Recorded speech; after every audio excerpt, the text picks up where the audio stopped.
Hello, welcome back to Tank Talks. So what are we going to be doing today? What's all this? We are going to harvest some of the stuff that I culture at home. This is Phyto and this is Copepods.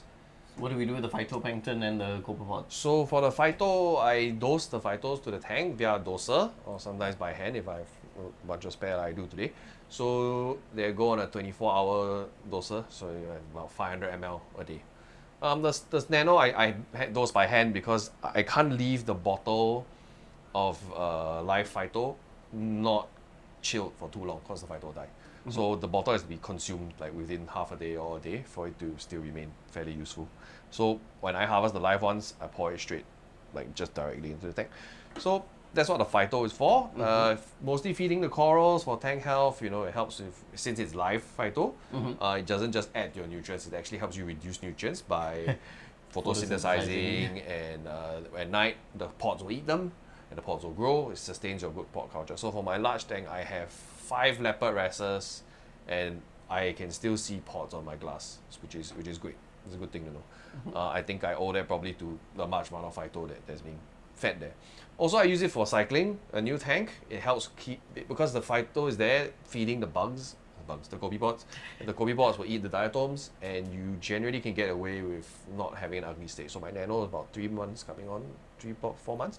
No, not, I didn't see diatoms, I didn't see any sort of ugly states. So hopefully. That's quite cool. It's like you're actually cultivating the ecosystem rather than just the fish and the coral in the tank.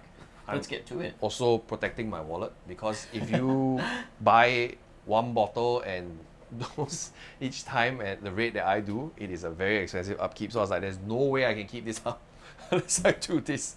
We don't dose either Phyto or Copepods, so if you don't mind, I don't mind taking home a bottle and we can try that out in the tank and let's see what happens. So what I do when I harvest is when it gets to a nice thick green, we just kind of turn it on and then just... It's like soup. It is. So this is like kind of the color that I usually go for. Sometimes it can get a bit dense, but like I said, I don't know how long it sits outside. Sometimes the tube gets stuck or whatever, you know, I don't need it to rot. And so all that we see on the exterior over here, you sort of see this green skin, and that would just be the Phyto as well? Yes, Wow. so it is grown onto it because of the grow light here. Yep. I might have to scrub it down because I think it's preventing light from penetrating and actually getting to the newer water inside. Wonderful. So actually, since we're here, so what I do to upkeep this is actually unscrew this, and then I take the fertilizer in the fridge. And Is this fertilizer specific for Phyto, or is that just general fertilizer? Phytoplankton fertilizer. So this is generally what I do, and I just make sure I get the right amount. Probably about right under the 7.5. And you do this every time you harvest a little bit? You do this every day actually, or Okay. every other day. You don't have to do it every other day, but you want to make sure that the Phyto has something to eat. Yeah. Because if it doesn't eat, then they die. Then you don't get the green soup. Yeah, not only that, they die, then the culture will crash because ammonia is still a thing. And It so is, after all, still a And you top it up with more salt water, I guess. correct. Yeah, so when I harvest all the way down, I'll fill it up with salt water again. Okay. So usually about 1.015, 1.12 salinity. And so I have separate cultures in case one totally crashes. I still have a culture What to causes use them to from. crash? So if, for example, I stop feeding fertilizer, I feed too much fertilizer. Okay. And then if you assume like this is a tank, the tank crashes, right? Okay. So then some start dying and it cascades into more dying, Understand. ammonia spikes, and Understand. crash. But I would imagine it doesn't happen often. I have it happen to 1 or 2 cultures. I don't know if it crashed, but it just stopped growing. So it maybe some chlorine from the tap water got inside, you don't know. That's why I keep a few. Okay. I used to have more, but Insurance. I needed some of the air pumps for the QT, so I took it away. So it's just insurance lah. And also keep some in the fridge, they can last a couple of weeks. Oh. So if you smell them, right, it smells like nothing. Yeah, you don't even smell But salt when water. they go bad, Yeah. and you can start You to know it. smell something, I wouldn't, you can still feed it, Yeah. but I wouldn't use it as the To live start a new photo. culture. Yeah. Okay. So- So now we're in another setup. It's right next to the original setup. We cheated for this. You can see the lovely clean glass that we have. All the 3 sides of the tank are completely green. So what's up with the green in this tank? So to grow the Copepods, they need phytoplankton. If they don't have phyto, you can't grow It's them, their food right? source. Correct, it's their food source. So I have to dose the phyto usually when I remember. When the what I learned online is that when the water turns clear, it means the Copepods have consumed the phyto, therefore they need more. Makes sense. I cannot ever so by that logic, because it is never clear, they never need to be fed. So I haven't fed this in a week. Oh wow. And there are still plenty of pods in there. So the way I do it now is I don't sterilize it like people say, I don't do anything, I just want to try and see how long. If it's a self-sustaining culture, great, right? So I will just take some out with a turkey baster, strain it to like a brine shrimp net, and then toss it into the tanks. What salinity do you keep this at? I honestly haven't checked, but usually it's between 1.015 to 0.02, right? Somewhere around there. I'm not, usually I'll just grab my salt mix, which is 1.025, and I just mix it like with a bit of DI waters to dilute it down, and then just throw it in.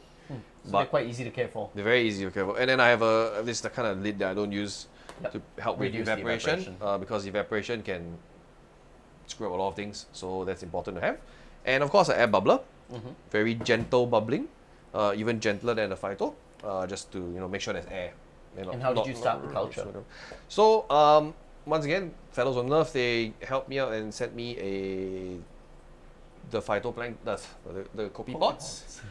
Tisbe pot to be exact, and then using the phytoplankton that I'm growing, we grew from there. So these are tisbe pods. So there are many different types of pods. They are like the thicker pods for reef nutrition. I haven't tried growing that might be fun. But having different varieties in the tank is obviously a good thing. And these are mainly to feed the fish? Mainly to feed the fish, but also to combat with diatoms and any microbial level things. So like I mentioned earlier, like I use these to combat like early tank issues, ugly stages. So and it has helped so far. Usually you can see them everywhere on the tank, and then they're just eating things. They're always on the algae patches, so you know that they're eating and feasting. That's great. Let's harvest some. Yeah.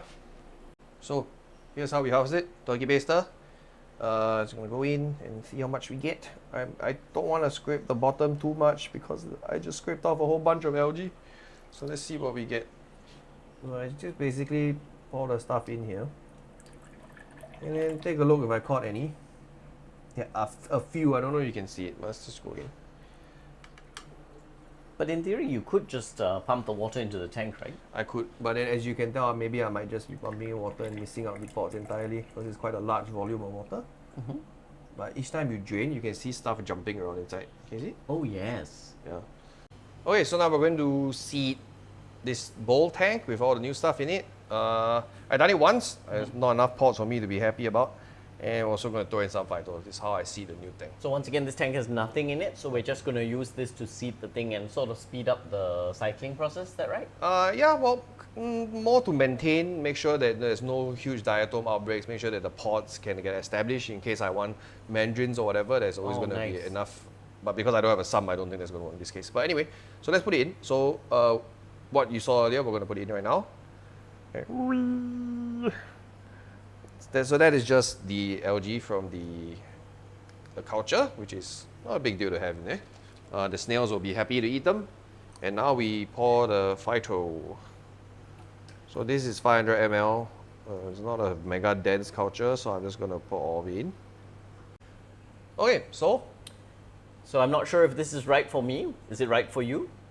We'll take this home and chuck it into the tank and we'll find out. So give it a try. Give it, if you want us to kind of do a video on how to actually set up one of these cultures, let us know. We can do that. That's pretty easy. I hope it serves you well. Thanks for this. We'll give you some pods as well. Cool. Like, comment, subscribe, and tell us what you think. Bye.